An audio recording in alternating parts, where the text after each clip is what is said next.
Hello all, welcome back to my channel, Lost in Literature. So, നമ്മൾ ഇന്ന് deal ചെയ്യാൻ പോകുന്ന ടോപ്പിക് എന്ന് പറയുന്നത് I2 written by Langston Hughes.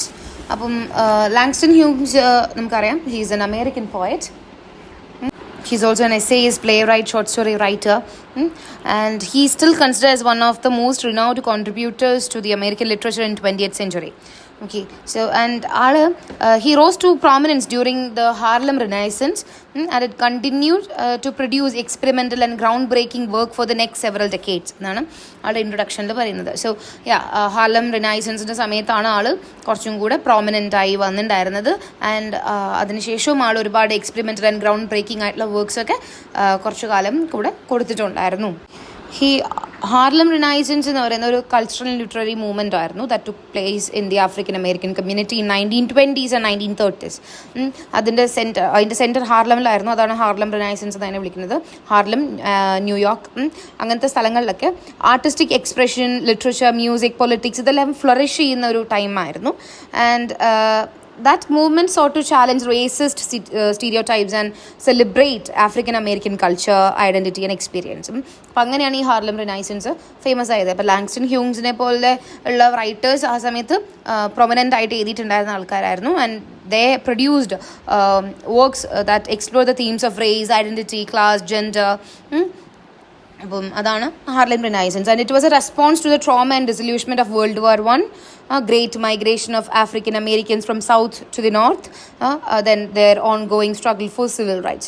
അപ്പം ആ ഒരു ആഫ്രിക്കൻ അമേരിക്കൻ്റെ ഫ്യൂച്ചർ ജനറേഷന് ഒരു എന്താ പറയുക, future generation of writers, artist and intellectual അവർക്കൊക്കെ ഒരു വഴി പേവ് ചെയ്ത് കൊടുത്തിട്ടുണ്ടായിരുന്ന ഒരു സംഭവമാണ് ഈ Harlem renaissance. And yeah, so let's continue.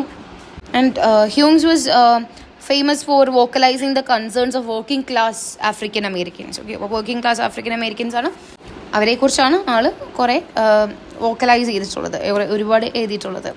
And he was deeply influenced by jazz. Simple and straightforward ആയിട്ടൊക്കെയാണ് ആൾ എഴുതാറുള്ളത്. Sometimes even using vernacular language. Okay, and ആൾ ഭയങ്കര വേഴ്സറ്റൈൽ ആൻഡ് പ്രൊഡക്റ്റീവ് ആയിട്ടുള്ള ഒരു ഓതറായിരുന്നു. ന്യൂയോർക്ക് ടൈംസിൻ്റെ ഒബിച്വറിയിൽ സ്റ്റേറ്റ് ചെയ്തിട്ടുണ്ടായിരുന്നു, Mr. Hughes, he was sometimes categorized as the O. Henry of Harlem. Okay, so ആൾ ഡീൽ ചെയ്തിട്ടുണ്ടായിരുന്ന മേജർ തീംസ് റേസിസം, നമ്മൾ നേരത്തെ പറഞ്ഞിട്ടുണ്ടായിരുന്നു, racism and music, then the American dream. Obviously American ലിറ്ററേച്ചറിൽ എവിടെ നോക്കിയാലും ഈ സംഭവം ഉണ്ടാവും. Then dignity, then wisdom, self love, self actualisation, ഇവ കാര്യങ്ങളൊക്കെ നമുക്ക് കാണാൻ പറ്റും. റേസിസം നമുക്ക് ഈ ഒരു നമ്മൾ പഠിക്കാൻ പോകുന്ന I2 നമുക്ക് കാണാൻ പറ്റും. ഓക്കെ, അപ്പം ആള് ഈ alludes to the lost and forgotten aspiration, insinuating that the African Americans are not access to the American dream because of their race. അപ്പം അവർക്ക് ഒരു ലോസ്റ്റ് ആൻഡ് ഫോർഗോട്ടൻ ആസ്പിറേഷൻ ഒക്കെയാണ് ഈ അമേരിക്കൻ ഡ്രീമിനെ കുറിച്ചുള്ളത് എന്ന് ആളുടെ വർക്കിലൂടെ കാണിക്കുന്നുണ്ട്. മദർ ടു സൺ നമ്മൾ പഠിച്ചിട്ടുള്ള, ഡിഗ്രിയിൽ പഠിച്ചിട്ട് പോവാണ്. അതിനകത്ത് ആ ഒരു അമ്മയ്ക്ക് ഫേസ് ചെയ്യേണ്ടി വന്ന ഒരുപാട് കാര്യങ്ങൾ പറയുന്നുണ്ട്, ആ ഒരു കളറ് കാരണം. അപ്പോൾ അതേപോലെ ആ പോവത്തിലും ഈ പോവത്തിലൊക്കെ ആണെങ്കിൽ നമുക്ക് റേസിസം കാണാൻ പറ്റും. ഇവിടെ ആളെ മാറ്റി നിർത്തി കിച്ചണിൽ പോയി കഴിക്കാൻ പറയുന്ന കാര്യങ്ങളൊക്കെ ആ ഒരു റേസിസ്റ്റ് ആയിട്ടുള്ള ഒരു ആറ്റിറ്റ്യൂഡാണ്. But still he consider himself as a brother. അവരിങ്ങോട്ട് കാണുന്നില്ലെങ്കിലും ഇവിടെ നിന്ന് അങ്ങോട്ട് ബ്രദറായിട്ട് കാണുന്നത്. I am the darker brother എന്നാണ് പറയുന്നത്. He is the part of the family of them. So racism അത് നമുക്ക് ഈ പോത്തിലും കാണാൻ പറ്റും. Then American dream. ഈ അമേരിക്കൻ ഡ്രീം എന്താണ് പറയുന്നത്, ലൈഫ് ഭയങ്കര ബെറ്റർ ആയിരിക്കണം, റിച്ചർ ആയിരിക്കണം, ഫുള്ളർ ആയിരിക്കണം, എല്ലാവർക്കും ഓപ്പർച്യൂണിറ്റി ഉണ്ടാവണം according to the ability or achievement of them എന്നൊക്കെ കൺസിഡർ ചെയ്ത് അവർ ആ ഒരു വെസ്റ്റിലോട്ട് പോയി അവിടെ കുറേ കാശുണ്ടാക്കാം അങ്ങനെയൊക്കെ വിചാരിക്കുന്ന ഒരു സംഭവമാണ് അമേരിക്കൻ ഡ്രീം. അപ്പോൾ ഈ ഒരു റിച്ച്നെസ് അമാസ് ചെയ്യണം എന്നുള്ളൊരു സംഭവത്തിലോട്ട് മാത്രം എത്തി എല്ലാവർക്കും ആ ഒരു ത്വര ഉള്ളിലുണ്ടാവലും കാര്യങ്ങളൊക്കെയാണ് ഈ American dream. And Langston Hughes, however, addressed this concept from the perspective of the country's, people who are always ignored, like the African American, Native Americans, അല്ലെങ്കിൽ downtrodden like immigrants, poor farmers. ഇവർക്കൊക്കെ ഉള്ള ഇവർക്ക് ആ ഒരു സംഭവത്തിന് dream ചെയ്യാം. American dream എന്ന് പറഞ്ഞാൽ ഡ്രീമും കൂടെ ചെയ്യാനുള്ള അവസ്ഥ അവർക്ക് ഇല്ലാത്തൊരു situation. They are not allowed to do so, അങ്ങനത്തെ കണ്ടീഷൻ. ഒരു ലിബർട്ടി ഇക്വാലിറ്റി എന്നൊക്കെ പറയുന്ന സംഭവത്തിനൊക്കെ ഗ്ലോറീസ് ചെയ്യുന്നു. He portrays the glories of liberty and equality as out of reach for these populations, depicting individuals who are trapped under the fist of prejudice, oppression and poverty. അപ്പോൾ liberty equality എന്നൊക്കെ പറയുന്ന സംഭവങ്ങളൊക്കെ preach ചെയ്യാൻ മാത്രം പറ്റുള്ളൂ. പക്ഷേ ഈ പറയപ്പെടുന്ന ആൾക്കാർക്ക് ഇതൊന്നും കിട്ടുന്ന സംഭവങ്ങളല്ല. And they are trapped under the fist of prejudice, oppression, poverty. ഇതിൻ്റെ ഉള്ളിലൊക്കെ അവർ പെട്ട് കിടക്കുകയാണ്. അവരുടെ ഡ്രീംസ് ഒക്കെ it is either died or forgotten. അപ്പം അങ്ങനെ ഒരു സംഭവം ആളുടെ പോയട്രിയിൽ മെയിനായിട്ട് നമുക്ക് കാണാൻ പറ്റും. ദാറ്റ് അമേരിക്കൻ ഡ്രീം എന്ന് പറയുന്നത് അത് മേ ബി നമുക്ക് ഈ ഒരു പോത്തിലും കാണാൻ പറ്റും. ലൈക്ക് ഇവൻ ദോ അവർ എന്നെ നെഗ്ലക്ട് ചെയ്യുകയാണെങ്കിൽ but I laugh and eat well and grow strong. Tomorrow I will be at the table when company comes. Nobody I will dare to say to me eat in the kitchen. അപ്പോൾ നാളേക്ക് ഞാൻ സെറ്റാവും എന്നുള്ള ഒരു ചിന്താഗതി may be ആ ഒരു American dream എന്ന് പറയാം. അല്ലെങ്കിൽ ഒരു ഒരു പോസിറ്റീവ് സൈഡ് ആയിട്ട് നമുക്ക് തന്നെ കാണാം. Then comes dignity. ഈ ഒരു ആഫ്രിക്കൻ അമേരിക്കൻസിന് എപ്പോഴും ഇങ്ങനെ അവർ നമ്മളെ ഒരു സബോർഡിനേറ്റ്സിനെ പോലെ ഒരു സ്ലേവിനെ പോലെയൊക്കെയാണ് കാണുക. അപ്പം ആ ഒരു dignity of this African Americans അത് എപ്പോഴും കാണിക്കുന്ന ഒരാളാണ് ലാങ്സ്റ്റൺ ഹ്യൂഗ്സ്. ആൻഡ് പിന്നെ ഈ സെൽഫ് ലവ് അല്ലെങ്കിൽ self actualisation or self respect ഈ വക സംഭവങ്ങളൊക്കെ കാണുന്നത് last line, they will see how beautiful I am and be ashamed. അപ്പം സ്വയം ഉള്ള ഒരു സ്ട്രെങ്ത് കൊടുക്കുന്നതൊക്കെ നമുക്ക് അതിനകത്ത് കാണാൻ പറ്റും ഈ ഒരു പോയത്തിൽ. Okay, The poem was first published in 1926. ഒരു ഹാർലം റിനൈസൻസിൻ്റെ ഹൈറ്റ് ആയിട്ട് നിൽക്കുന്ന സമയത്താണ് ഇത് പബ്ലിഷ് ചെയ്തിട്ടുണ്ടായിരുന്നത്. And the poem it portrays the American racism. ഒരു ബ്ലാക്ക് മാൻ എക്സ്പീരിയൻസ് ചെയ്യേണ്ടി വന്ന ഒരു അമേരിക്കൻ റേസിസത്തിനെയാണ് ഈ പോം പോർട്രേ ചെയ്യുന്നത്.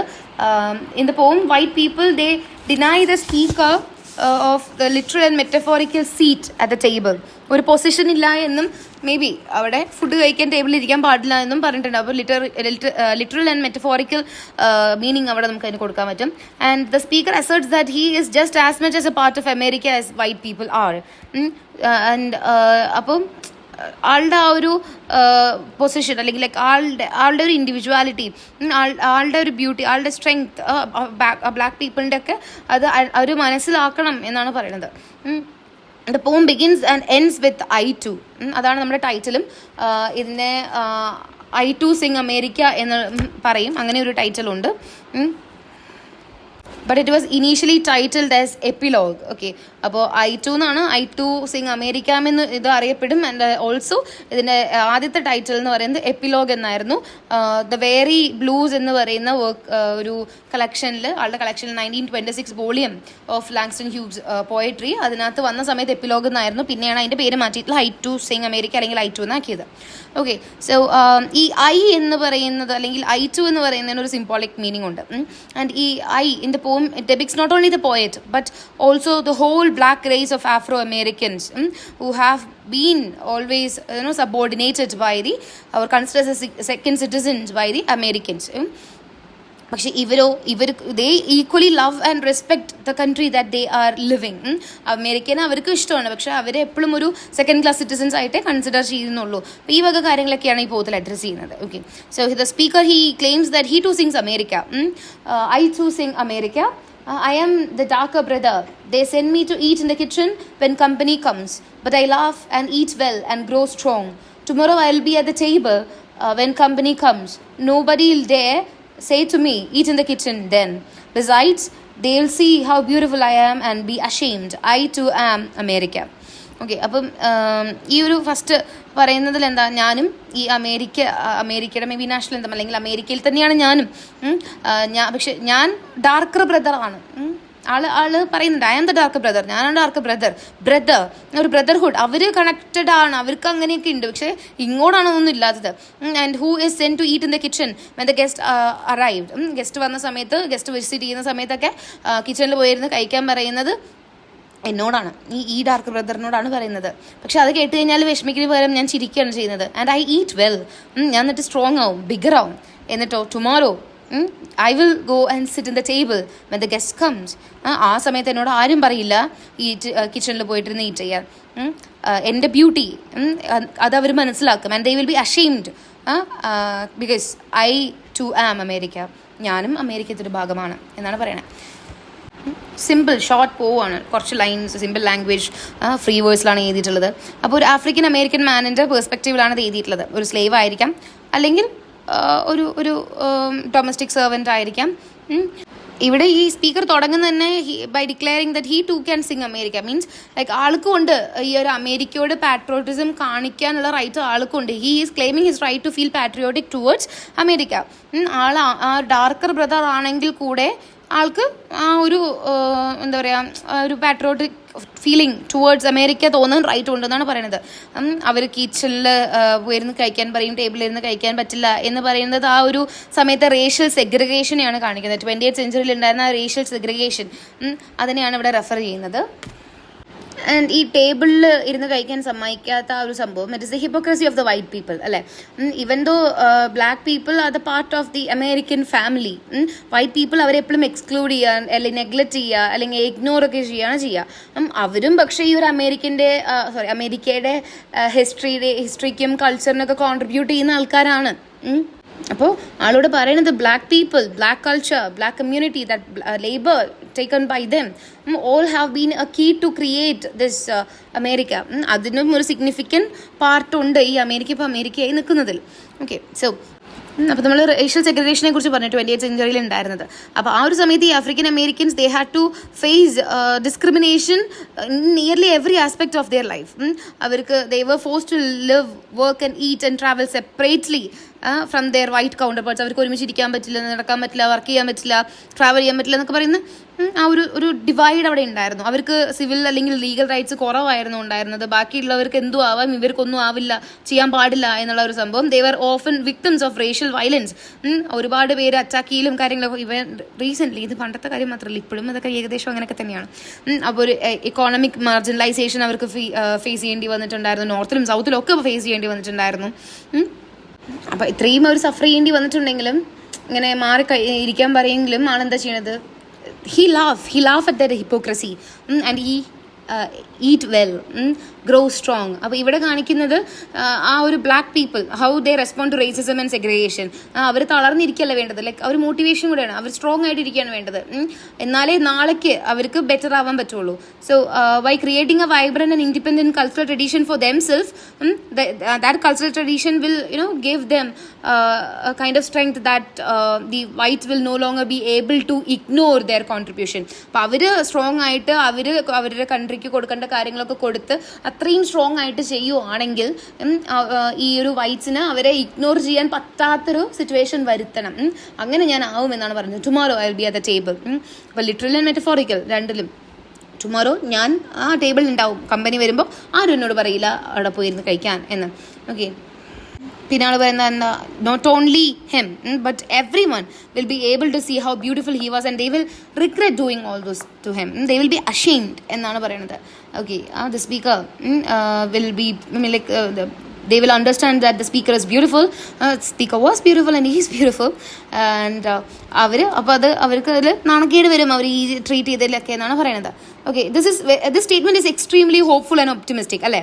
ദ സ്പീക്കർ ഇവിടെ ഡെമോൺസ്ട്രേറ്റ് ചെയ്യണത് എന്തായിരുന്നു? ഒരു സെൻസ് ഓഫ് സെൽഫ്, ആ ഒരു സെൽഫ് പ്രൊക്ലമേഷൻ ഒക്കെയാണ് ഇവിടെ കാണുന്നത്. ആളുടെ ambition to assert his legitimacy as an American citizen, as a man, as an African American man, അതൊക്കെയാണ് നമുക്കിവിടെ കാണാൻ പറ്റുന്നത്. ഓക്കെ, ഈ സെഗ്രിഗേഷൻ ഇവിടെ ഇപ്പോഴുള്ള റേഷ്യൽ സെഗ്രിഗേഷനൊക്കെ ഇല്ലാതെയാവുന്നൊരു സമയം വരും. As a result of the strength and beauty the blacks have, white people will no longer be able to exclude their darker brothers from the table എന്നാണ് അവിടെ പറയുന്നത്.